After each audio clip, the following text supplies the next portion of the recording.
అనగనగా ఒక అడవి మధ్యలో ఉన్న ఒక కొలంలో ఒక తాబేలు నివసించేది.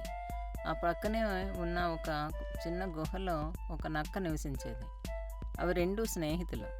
అవి రోజు సాయంత్రం కొలంలోనూ గట్టు మీద కాసేపు సరదాగా కబుర్లు చెప్పుకునేవి.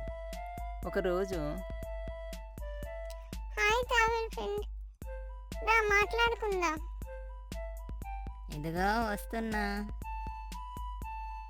ఈరోజు మధ్యాహ్నం ఏం జరిగిందో తెలుసా?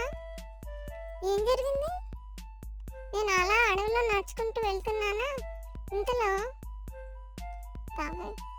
తాబేలు సింహంలా ఉంది. అది అవును, సింహమే. తాబేలు పరిగెత్తు పరిగెత్తు, నేను వెళ్తున్నా. అయ్యో, నేను సింహానికి దొరికిపోయానే. అయ్యో, తాబేలు సింహానికి దొరికిపోయాడు. ఇప్పుడు ఏదైనా ఉపాయం ఆలోచించి రక్షించాలి. ఉపాయం దొరికింది. మహారాజా మహారాజా, మీరు ఆ తాబేలుని తినలేకపోతున్నారు కదా, కానీ అది చాలా రుచిగా ఉంటుంది. మీరు దాన్ని తినాలంటే దాన్ని కళ్ళలో కాసేపు వదిలేయండి.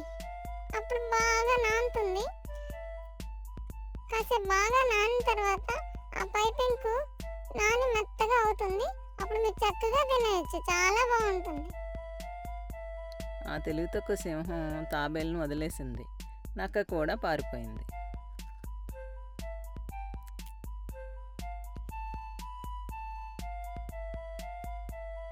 తాబేలు, సింహం వెళ్ళిపోయింది, ఇంకా రా. చాలా థ్యాంక్స్ నక్క, నన్ను రక్షించావు. నువ్వెంత మంచి ఫ్రెండ్వి.